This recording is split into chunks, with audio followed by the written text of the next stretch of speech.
Malala's Magic Pencil by Malala Yousafzai. Illustrated by Kara Scott.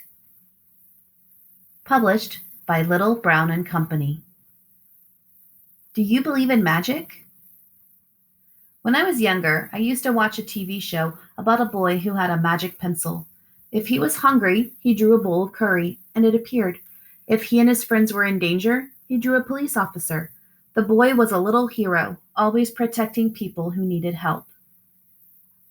If I had a magic pencil, I would use it to put a lock on my door so my brothers couldn't bother me, stop time so I could sleep an extra hour every morning, erase the smell of the trash dump near our house. And I would use it to make other people happy. I would draw the most beautiful dresses in the world for my mother, the best buildings in the valley for my father, so he could open many schools where children would study for free.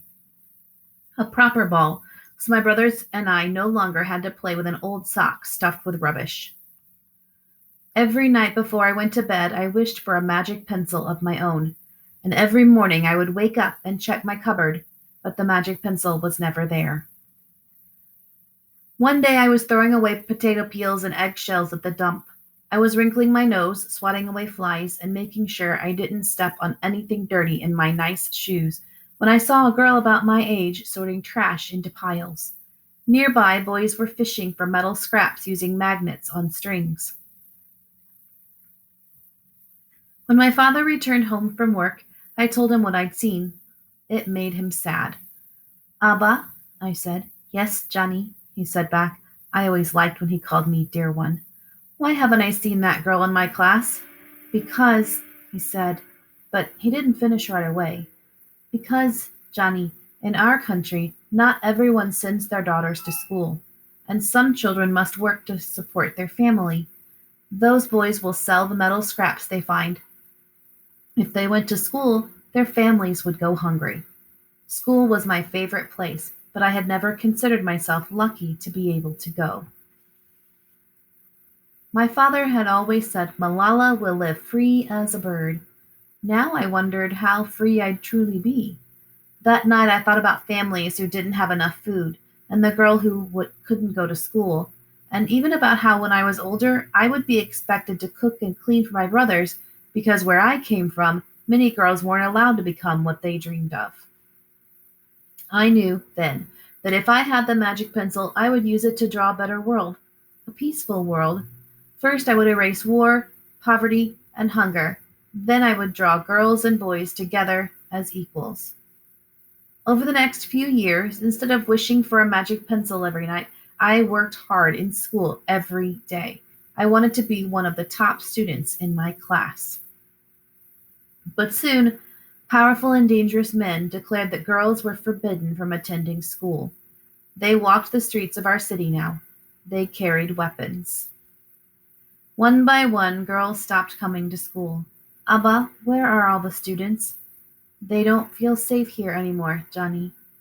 How could a few men stop all the girls in our valley from going to school? If more people knew what was happening to us, I thought, they might help. Wishing wasn't enough. Someone needed to speak out.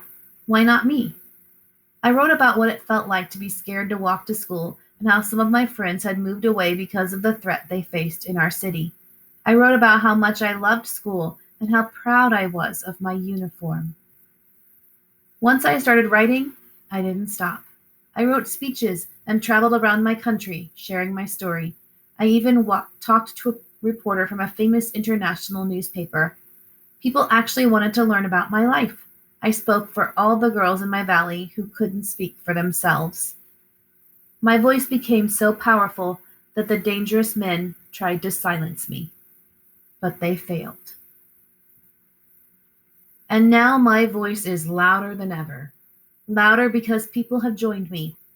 And together we make a chorus, standing up for what we believe. We raise our voices for those in need, help people in danger, even if they are an ocean away. Think of the world as a family. Do you still believe in magic? I do. I wrote alone in my room, but people all over the world were reading my story. Millions now know it and help me spread my message of hope. I had at last found the magic I was looking for in my words and in my work. I am Malala. I've always wished I could make the world a more peaceful place, and every day I work to make my wish come true. One child, one teacher, one book, and one pen can change the world. Dear friend, as a child, I used to watch a TV show called Shaka Laka Boom Boom. It was about a boy named Sanju who could make anything real by drawing it with a magic pencil he found. Sanju and his friends were always getting into trouble, and the magic pencil would help them get out of it. But my early childhood was mostly trouble free. I grew up in the beautiful Swat Valley in northwest Pakistan, the sister of two cheeky little brothers, and the only daughter of a resilient mother and inspiring father who was a school principal. Trouble came to my valley when I was 10 years old, and girls were forbidden from going to school. At first I thought, what can I do? I'm just a child. As I watched my father speak out for girls' education, I realized I had a voice too, and I wanted to use it. I believed then, as I believe now, that all children should have access to education. When we are young, we feel powerless. We rely on adults to do the serious work.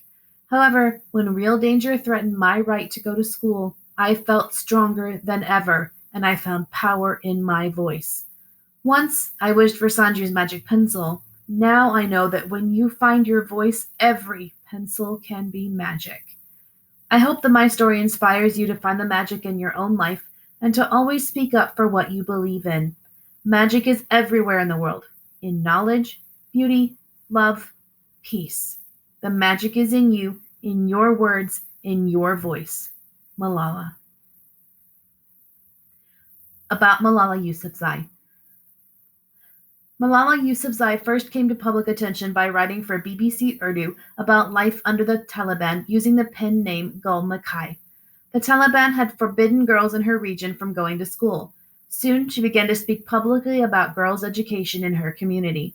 In October 2012, Malala was targeted by the Taliban and attacked as she was returning home from school.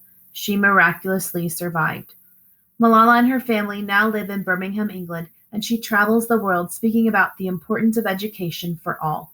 In 2013, she started Malala Fund, which has since opened schools for girls in Pakistan as well as in Lebanon and Jordan for Syrian refugees. Of the over 130 million girls who are out of school, many are refugees. In recognition of her courage and advocacy, Malala was honored with the National Youth Peace Prize in Pakistan in 2011 and won both the International Children's Peace Prize and the Amnesty International Ambassador of Conscience Award in 2013. In 2014, she became the youngest ever recipient of the Nobel Peace Prize, shared with the Indian children's activist Kailash Satyarthi. In 2017, Malala became the youngest ever UN Messenger of Peace with a special focus on girls' education. As a young child, with my school trophies, and with my family in Birmingham, England.